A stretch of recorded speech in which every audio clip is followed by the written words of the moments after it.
اعوذ باللہ من الشیطان الرجیم بسم اللہ الرحمن الرحیم۔ شیزی وائس کے معزز سامعین و ناظرین السلام علیکم۔ نمرہ احمد کے ناول جنت کے پتے کے سلسلے کی 13 قسطیں آپ ملاحظہ کر چکے ہیں۔ آج اس سلسلے کی 14ویں قسط آپ کے سامنے پیش کی جا رہی ہے۔ اس سے پہلے اگر آپ نے ابھی تک ہمارے چینل کو سبسکرائب نہیں کیا تو برائے مہربانی سبسکرائب کریں اور بیل آئیکن پہ کلک کریں تاکہ آپ کو تمام اقساط بر وقت موصول ہوتی رہیں۔ آہستہ آہستہ وہ جہان سکندر کے استنبول میں ایڈجسٹ ہوتی جا رہی تھی۔ ڈی جے کی نیند اور دھیان البتہ اسے عاجز کر دیتے تھے۔ ڈی جے کو ذرا کہیں ٹیک مل جاتی، وہ آنکھیں بند کر کے سونے کے لیے تیار ہو جاتی، اور پھر اس کا بھلکڑ پن۔ حیا جب بھی کچھ فوٹو کاپی کروانے جاتی سے وہاں لاوارث پڑے کسی رجسٹر، کسی نوٹس کے جتھے، کسی کتاب پہ ہمیشہ شناسائی کا گمان گزرتا۔ وہ اسے اٹھا کر دیکھتی تو بڑا بڑا ڈی جے لکھا ہوتا تھا۔ وہ ہر چیز واپس لا کر ڈی جے کے سر پہ مارا کرتی تھی، اور ڈی جے یہ ادھر کیسے پہنچ گیا کہہ کر ہنسنے لگ جاتی۔ سبانجی میں ان کا ایک مخصوص آئی ڈی کارڈ بنا تھا۔ اس پہ تصویر کھنچوانے کی شرط سر اور گردن کھلی رکھنا تھی۔ وہ موبائل کے پری پیڈ کارڈ کی طرح تھا۔ گورسل کا ٹکٹ، فوٹو کاپیز کی رقم اور دوپہر کے کھانے کا بل اسی کارڈ پہ ادا ہوتا تھا۔ اس میں موبائل کے ایزی لوڈ کی طرح بیلنس ڈلوایا جاتا تھا۔ انہیں ان 5 ماہ میں ہر مہینے 1000 یورو کا اسکالرشپ ملنا تھا، مگر چند تکنیکی مسائل کے باعث کسی بھی اسکالرشپ ایکسچینج اسٹوڈنٹ کے فروری کے 1000 یورو نہیں آئے تھے۔ امید تھی کہ مارچ میں اکٹھے 2000 مل جائیں گے اور پھر آگے ہر مہینے باقاعدگی سے ملا کریں گے۔ تب تک پاکستان سے آئی رقم سے گزارا کرنا تھا، سو آج کل سب ایکسچینج اسٹوڈنٹس کا ہاتھ تنگ تھا۔ دوپہر کا کھانا وہ سبانجی کے ڈائننگ ہال میں کھاتی تھی، رات کا کھانا اپنے کمرے میں خود بنانا ہوتا تھا۔ ہر بلاک میں ایک کچن تھا جہاں پر اسٹوڈنٹ اپنا ناشتہ اور رات کا کھانا تیار کرتا تھا۔ مسئلہ یہ تھا کہ وہاں طلباء کے لیے خصوصی ڈیزائن کردہ چولہے تھے۔ اس خطرے کے پیش نظر کہ کہیں کوئی پڑھائی میں مگر چولہے پہ کچھ رکھ کر بھول جائے یا گیس کھلی چھوڑ دے اور نقصان نہ ہو، وہ چولہے آٹومیٹک تھے۔ ہر 15 منٹ بعد جب چولہا خوب گرم ہو جاتا تو خود بخود بند ہو جاتا، پھر 5 منٹ بعد دوبارہ جل اٹھتا۔ ان کو بند ہونے سے روکنے کا کوئی طریقہ نہ تھا، اور ایسے بیکار چولہوں پہ دیسی کھانے پکانا ناممکن تھا۔ ہاسٹل کے بلاک سے قریب ہی ایک بہت بڑا لگژری سپر اسٹور دیا سا تھا۔ دیا اس کا نام تھا اور سا ترکی میں اسٹور کو کہتے تھے۔ وہ دونوں دیا اسٹور سے راشن لاتی اور بل آدھا آدھا تقسیم کر لیتی۔ ایک رات حیا کھانا بناتی اور وہ بہت اچھا سا دیسی کھانا ہوتا۔ دوسری رات ڈی جے کی باری ہوتی اور وہ جو بناتی وہ کچھ بھی ہوتا مگر کھانا نہ ہوتا۔ ڈی جے میں یہ تمہارے سر پہ الٹ دوں گی۔ وہ جب بغیر بنی ابلی ہوئی سبزی کا سالن دیکھتی یا پھر ابلے چاولوں پہ آملیٹ کے 2 ٹکڑے تو ڈی جے پہ خوب چلایا کرتی تھی۔ اور پھر ترکی کے مسالے، وہ اتنے پھیکے ہوتے کہ حیا 4 چمچے بھر کے سرخ مرچ ڈالتی تو بھی ذرا سا ذائقہ آتا۔ کھانے اس کے بھی پھیکے ہوتے مگر ڈی جے سے بہتر تھے۔ البتہ اپنے کمرے میں روز جب صبح ہوتی تو ڈی جے بینک کی سیڑھیاں پھلانگ کر اترتی اور اسی طرح نہار منہ کھڑکی میں کھڑی ہو جاتی، پھر پٹ کھول کر باہر چہرہ نکال کر زور سے آواز لگاتی، گڈ مارننگ ڈی جے، اور جواب میں دور کسی بلاک سے ایک لڑکا زور سے پکارتا، ٹیمی جی بے۔ غالباً وہ ڈی جے کے الفاظ ٹھیک سے سمجھ نہیں پاتا تھا۔ ڈی جے روز صبح یہی عمل دہراتی۔ اس کے فی بے کہنے کے بعد وہ پکارتی، ذالیل، اور وہ لڑکا جواباً چلاتا، دادی۔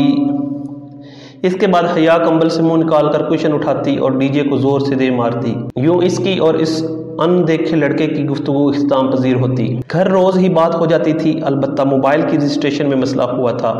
ڈی جے کا تو رجسٹر ہو گیا مگر حیات کے ساتھ ہوا یوں کہ اس کے پاسپورٹ پہ جہاں انٹری کی تاریخ 5 فروری لکھی تھی، وہاں اوپر آفیسر کے دستخط کے باعث 5 کا حساب بظاہر 6 لگ رہا تھا۔ تاریخ کا ذرا سا فرق مشکل پیدا کرنے لگا اور اس کا فون رجسٹر نہ ہو سکا۔ وہ ترک سم اس پہ استعمال نہیں کر سکتی تھی، کیونکہ ہفتے کے بعد غیر رجسٹر فون پہ ترک سم بلاک ہو جاتی تو خالے نے اسے اپنا ایک پرانا موبائل سیٹ لا دیا۔ اور وہ اس بدصورت موٹے بھدے فون کو برداشت کرنے پہ مجبور ہو گئی۔ اپنے موبائل پہ اس نے پاکستانی سم لگا دی تھی اور وہ رومنگ پہ ٹھیک چل رہا تھا۔ تمہارا کہاں کا پلان ہے؟ حیا نے چاولوں کی پلیٹ میں سے چمچہ بھرتے ڈی جے سے پوچھا۔ یہ پلاؤ اب اس کا اور ڈی جے کا مرغوب ترین کھانا بن چکا تھا، اور ساتھ ترک کوفتے اور پھلوں کا سلاد۔ وہ دونوں آمنے سامنے ڈائننگ ہال میں بیٹھی جلدی جلدی کھانا کھا رہی تھیں۔ میں سسلی جانا چاہتی ہوں شاپنگ وغیرہ کے لیے، اور تم تو اپنی پھپھو کے گھر جاؤ گی نا؟ ڈی جے کوفتے کے سالن میں سے تیل نکال کر دوسرے پیالے میں ڈال رہی تھی۔ وہ یوں ہی ہر سالن میں سے تیل نکالا کرتی تھی، تلی ہوئی چیزوں کو اخبار میں لپیٹ کر دباتی اور پھر کھاتی۔ ہاں، اور تم ہڈیوں کا ڈھانچہ اس لیے ہو؟ حیا نے رک کر ناگواری سے اس کے عمل کو دیکھا۔ وہ بنا اثر لیے اوپر آیا تیل دوسرے پیالے میں اڈنتی رہی۔ ڈائننگ ہال بے حد وسیع اور ریز تھا، ہر سو زرد روشنیاں جگمگا رہی تھیں۔ وہاں دو لمبی سی قطاروں میں مستطیل میزیں لگی تھیں، اور دونوں قطاروں کے چاروں طرف کرسیوں کی سرحد بنی ہوئی تھی۔ ہر طرف گہما گہمی رش اور شور سا تھا۔ دفتن پلیٹ کے ساتھ رکھا حیا کا موبائل باجو تھا۔ اس نے چمچہ پلیٹ میں رکھا اور نیپکن سے ہاتھ صاف کرتے ہوئے چمکتی اسکرین کو دیکھا۔ تایا فرقان، ہوم کالنگ۔ ہیلو، اس نے فون اٹھا لیا۔ حیا، ارم بول رہی ہوں۔ کیسی ہو ارم؟ نوالا منہ میں تھا، اس لیے اس کی پھنسی پھنسی سی آواز نکلی۔ ٹھیک، تم سناؤ؟ ارم کی آواز میں ذرا بے چینی تھی۔ سب خیریت ہے؟ تم بتاؤ، کوئی بات ہوئی ہے کیا؟ نہیں۔ ہاں سنو، ایک بات تھی۔ ارم کی آواز دھیمی سرگوشی میں بدل گئی۔ کہو، میں سن رہی ہوں۔ حیا نے آہستہ سے چمچہ رکھا اور نیپکن سے لبوں کو دبایا۔ اس کے ذہن کے پردے پہ وہ ویڈیو ابھری تھی۔ وہ یار عجیب سی بات ہے، مگر تم ابا وغیرہ کو نہ بتانا۔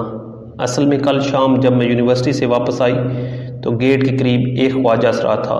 اس نے مجھے روکا۔ حیا بالکل دم سادے سنے گئی۔ پل بھر کو اسے ڈائننگ ہال کی آوازیں آنا بند ہو گئی تھیں۔ اس کی سماعت میں صرف ارم کے الفاظ گونج رہے تھے۔ پہلے تو میں ڈر گئی، مگر اس نے کوئی غلط حرکت نہیں کی تو مجھے تسلی ہوئی۔ وہ مجھ سے تمہارا پوچھ رہا تھا کہ حیا باجی کہاں ہیں اور کیسی ہیں؟ امریکہ پہنچ گئیں خیریت سے؟ میں نے بتایا کہ وہ امریکہ نہیں ترکی گئی ہے۔ پھر وہ کہنے لگا کہ میں تمہیں اس کا سلام اور وہ جھجکی اور دعا دے دوں۔ اور کچھ نہیں، مگر تم ابا وغیرہ کو مت بتانا کہ میں نے ایک خواجہ اسرا سے بات کی ہے۔ یہ بات تمہیں اس سے مخاطب ہونے سے قبل سوچنی چاہیے تھی۔ بہرحال میں نہیں جانتی وہ کون ہے۔ کیا نام بتایا اس نے اپنا؟ ڈولی۔ پتہ نہیں کون ہے، آئندہ ملے تو بات نہ کرنا، بلکہ نظر انداز کر کے گزر جانا۔ مزید چند باتیں کر کے اس نے فون رکھ دیا اور دوبارہ پلیٹ کی طرف متوجہ ہو گئی۔ ویسے تمہاری پھپھو کا کوئی ہینڈسم بیٹا ہے؟ ڈی جے نیپکن سے ہاتھ صاف کر کے مگن سے انداز میں پوچھ رہی تھی۔ اس کا ہاتھ رک گیا۔ وہ چونک کر اسے دیکھنے لگی۔ کیوں؟ تمہاری چمک دمک دیکھ کر یہ خیال آیا۔ ڈی جے نے مسکراہٹ دباتے اپنی اینک انگلی سے پیچھے کی۔ حیا نے یوں ہی چمچہ پکڑے گردن جھکا کر خود کو دیکھا۔ وہ پاؤں کو چھوتے زرد فراق اور چوڑی دار پجامے میں ملبوس تھی۔ فراق کی زرد شیفون کی تنگ چوڑی دار آستین کلائی تک آتی تھی۔ شیفون کا دوپٹہ اس نے گردن کے گرد لپیٹ رکھا تھا۔ بال حسب عادت سمیٹ کر دائیں کندھے پہ آگے کو ڈال رکھے تھے۔ ہاں ہے ایک بیٹا، مگر شادی شدہ ہے۔ وہ لاپرواہی سے شانے اچکا کر پلیٹ میں پڑا کوفتہ کانٹے سے توڑنے لگی۔ سارا مزہ ہی کرکرا کر دیا۔ وہ ڈی جے، یہ کیا؟ وہ ڈی جے کے پیچھے کچھ دیکھ کر رکی تھی۔ کوفتہ ہے اور کیا؟ ڈی جے نے کانٹے میں پھنسے کوفتے کو دیکھ کر کہا۔ اف، اپنے پیچھے دیکھو، اس نے جھنجھلا کر کہا تو ڈی جے نے گردن موڑی۔ وہاں ایک قدرے فربی مائل لڑکی چلی آ رہی تھی۔ حیرت انگیز بات یہ تھی کہ وہ شلوار قمیض اور دوپٹے میں ملبوس تھی۔ سوانجی میں ہم وطن، ڈی جے نے بے یقینی سے پلکیں جھپکی۔ اگلے ہی پل وہ دونوں اپنے اپنے کوٹ اٹھا کر کھانا چھوڑ کر اس طرف لپکی تھیں۔ وہ لڑکی اپنی کتابیں سنبھالتی چلی آ رہی تھی۔ ان دونوں کو دیکھ کر ٹھٹکی۔ وہ ڈی جے کی شلوار قمیض اور حیا کا فراق پجامہ بے یقینی سے دیکھ رہی تھی، اور وہ دونوں اس کی شلوار قمیض۔ آپ پاکستانی ہیں؟ حیا پر جوش سی اس کے پاس گئی۔ ڈی جے اس سے ذرا پیچھے تھی۔ نہیں، میں انڈین ہوں۔ ڈی جے ڈھیلی پڑ گئی۔ رہنے دو حیا، مجھے ابھی ورلڈ کپ کا غم نہیں بھولا، اس نے سرگوشی کی۔ حیا نے زور سے اپنا پاؤں ڈی جے کے جوتے پہ رکھ کر دبایا۔ ہم پاکستانی ایکسچینج اسٹوڈنٹس ہیں، حیا سلیمان اور یہ خدیجہ رانا۔ آپ؟ میں انجم ہوں۔ میں اور میرے ہسبینڈ پی ایچ ڈی کر رہے ہیں اور ہم دونوں یہاں پڑھاتے بھی ہیں۔ ادھر فیکلٹی میں ہمارا اپارٹمنٹ ہے، وہیں رہتے ہیں ہم۔ کبھی آؤ نا ادھر۔ انجم ان دونوں سے زیادہ پرجوش ہو گئی تھی۔ شور انجم باجی۔ ڈی جے ان کا مسلمان ہونا سن کر پھر سے خوش ہو گئی تھی۔ وہ تینوں کافی دیر وہاں کھڑی باتیں کرتی رہیں اور جب ڈی جے کو یاد آیا کہ گورسل نکل میں 5 منٹ ہیں تو انجم باجی کو جلدی سے خدا حافظ بول کر وہ اپنا کوٹ ہاتھوں میں پکڑے باہر بھاگی۔ وہ ٹاکسم کے پارک میں ہینگی بینچ پہ بیٹھی تھی۔ اس نے اپنا لمبا سفید اونی کوٹ اب زرد فراق پہ پہن لیا تھا اور سر جھکائے ہاتھ میں پکڑی شکن زدہ چٹ پیر سے سبین پھپھو کا نمبر موبائل پہ ملا رہی تھی۔ کال کا بٹن دبا کر اس نے وہ بدا ترک فون کان سے لگایا۔ وہاں دور تک سبزہ پھیلا تھا، خوشنما پھول اور رنگ، تتلیوں کی بہتات، ہوا اس کے لمبے بال اڑا رہی تھی۔ وہ موسم سے لطف اندوز ہوتے ہوئے فون پہ جاتی گھنٹی سننے لگی۔ ہیلو۔ بہت دیر بعد جہان نے فون اٹھایا۔ جہان؟ میں حیا۔ اس کے انداز میں خفت در آئی۔ اس سے کہہ رکھا تھا اس لیے آج جا رہی تھی، ورنہ اس سرخ کوٹ نے تو اسے خوب بے وقت کیا تھا۔ ہاں حیا بولو۔ وہ مصروف سا لگ رہا تھا۔ وہ میں ٹاکسم پہ ہوں، تم مجھے یہاں سے پک کر کے گھر لے جا سکتے ہو؟ آج ویکینڈ تھا تو۔ سوری حیا، میں شہر سے باہر ہوں، تم گھر ممی کو فون کر لو نا۔ یہ تمہارے گھر کا نمبر نہیں ہے؟ اس نے حیرت سے چٹ کو دیکھا۔ نہیں، یہ تو میرا موبائل نمبر ہے۔ تو کیا اس نے داور بھائی کی مہندی والے روز جہان کے موبائل پہ فون ملا دیا تھا؟ اوہ، مجھے پھپھو کا نمبر لکھوا دو۔ جہان نے فوراً نمبر لکھوا دیا۔ اچھا میں ڈرائیو کر رہا ہوں، پھر بات ہوتی ہے۔ مزید کچھ سنے بغیر اس نے فون بند کر دیا۔ وہ دل محسوس کر رہ گئی، عجیب اجنبی سا اپنا تھا۔ پھپھو اسے کیب پہ لینے آئی تھی۔ وہ جو چند لیراز کی بچت کے چکر میں کیب کر کے نہیں گئی تھی، خوب شرمندہ ہوئی۔ گاڑی نہیں تھی تو بتاتی، میں تو ایسے ہی۔ کوئی بات نہیں، گاڑی تو جہان کے پاس ہی ہوتی ہے۔ اور وہ مزید شرمندہ ہوئی، پھر گردن موڑ کر کھڑکی کے باہر دوڑتے درخت دیکھنے لگی۔ اسے پھپھو کچن میں ہی لے آئیں۔ حسب عادت وہ کام میں مصروف ہو گئیں۔ یہ میرے لیے اتنا بکھیڑا پالنے کی کیا ضرورت تھی؟ وہ ارد گرد پھیلی اشیاء دیکھ کر خفا ہوئی۔ کوئی بات نہیں، تم میری بیٹی ہو، میرا ہاتھ بٹا دو گی، اسی لیے میں نے یہ سب شروع کر لیا۔ دونوں کے درمیان پچھلی ملاقات کے ناخوشگوار اختتام کا کوئی تذکرہ نہ ہوا، جیسے کچھ ہوا ہی نہ ہو۔ چلے پھر آج پلاؤ تو میں ہی بناتی ہوں، مجھے ریسپی سمجھاتی جائیں۔ ویسے بھی ترکوں کی میز اس پلاؤ کے بغیر ادھوری لگتی ہے۔ وہ کوٹ اسٹینڈ پہ لٹکا کر آستین کلائی سے ذرا پیچھے کرتی واپس آئی۔ دوپٹہ اس نے اتار کر کرسی پہ رکھ دیا تھا۔ پہلے تم چکن کی بوٹیاں کاٹ دو۔ انہوں نے ٹوکری میں رکھے مسلم مرغ کی طرف اشارہ کیا اور خود چولہے پہ چڑھی دیگچی میں چمچہ ہلانے لگی۔ چھری تو یہ پڑی ہے، کٹنگ بورڈ کدھر ہے؟ وہ ادھر ادھر دیکھنے لگی۔ Cutting board? اوہ، وہ تو صبح سے مل نہیں رہا۔ جہاں بھی پتہ نہیں چیزیں اٹھا کر کدھر رکھ دیتا ہے۔ ٹھہرو میں ایک پرانا بورڈ لے آؤں، اوپر ایٹک سے۔ آپ رہنے دے، میں آتی ہوں۔ ایٹک اوپر کس طرف ہے؟ سیڑھیوں سے اوپر راہداری کی آخری سرے پہ۔ مگر تمہیں تکلیف ہوگی، میں خود۔ آپ گوش ہونے جل نہ جائے، میں بس ابھی آئی۔ وہ ننگے پاؤں چلتی ہوئی باہر لانگ روم میں آئی۔ سیڑھیوں کے ساتھ لگے قد اور آئینے میں اسے اپنا عکس دکھائی دیا تو ذرا سی مسکرا دی۔ فرش کو چھوتے زرد فراق میں وہ کھلتے پھول کی طرح لگ رہی تھی۔ گلے کا گھاٹ کھلا تھا اور اس کے دہانے پہ چھوٹے چھوٹے سورج مکھی کے پھولوں کی لیس نیم دائرے میں لگی تھی۔ یوں لگتا تھا اس کی خوبصورت لمبی گردن میں سورج مکھی کے پھولوں کا ڈھیلا سا ہار لٹک رہا ہو۔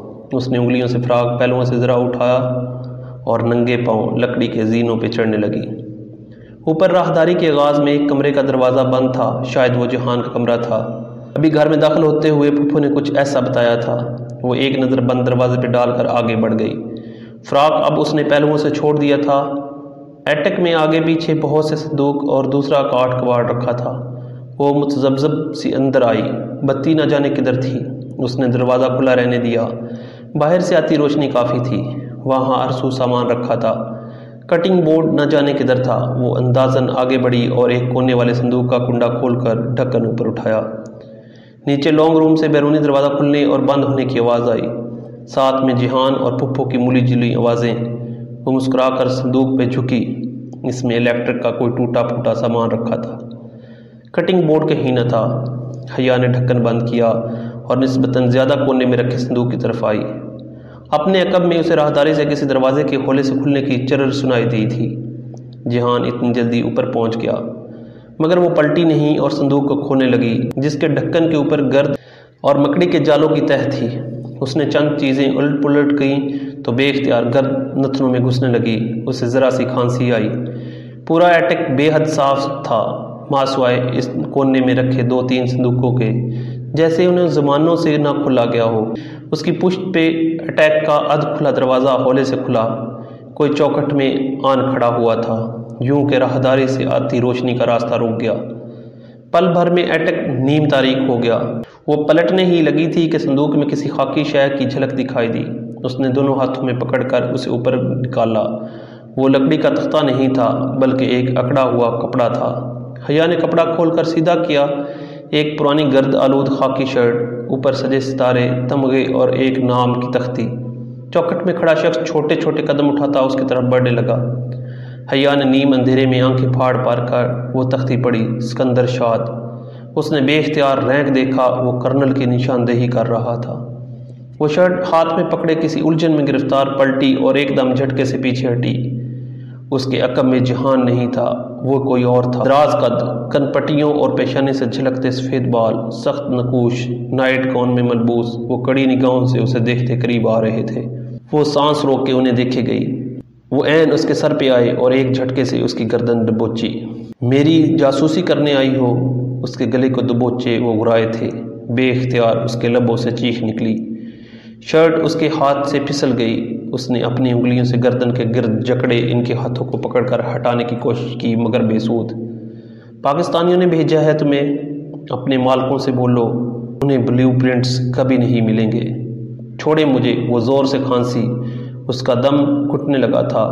وہ اس کا گلا دبا رہے تھے۔ کوئی مجھ تک نہیں پہنچ سکے گا، کبھی نہیں۔ ہر چیز آگے دے دی گئی ہے، ہر چیز۔ انہوں نے اسے گردن سے دبوچے، اس کا سر کھلے صندوق پہ جھکایا۔ وہ تڑپنے چلانے لگی۔ چھوڑے مجھے۔ وہ اپنے ناخن ان کے ہاتھ میں چبا کر ان کو ہٹانے کی ناکام صحیح کر رہی تھی۔ تمہیں واپس نہیں جانے دوں گا۔ وہ بلیو پرنٹس تمہیں کبھی نہیں ملیں گے۔ حیا کا سانس رکنے لگا۔ وہ اس کا سر صندوق میں دے کر اوپر سے ڈھنکنا بند کر رہے تھے۔ اسے لگا وہ مرنے والی ہے۔ امی امی، وہ وحشت سے چلانے لگی۔ وہ اس کو گردن سے دبوچے، اس کا سر منہ کے بل اندر دبا رہے تھے۔ گد سے اٹے صندوق میں اس کا سانس اکھڑنے لگا۔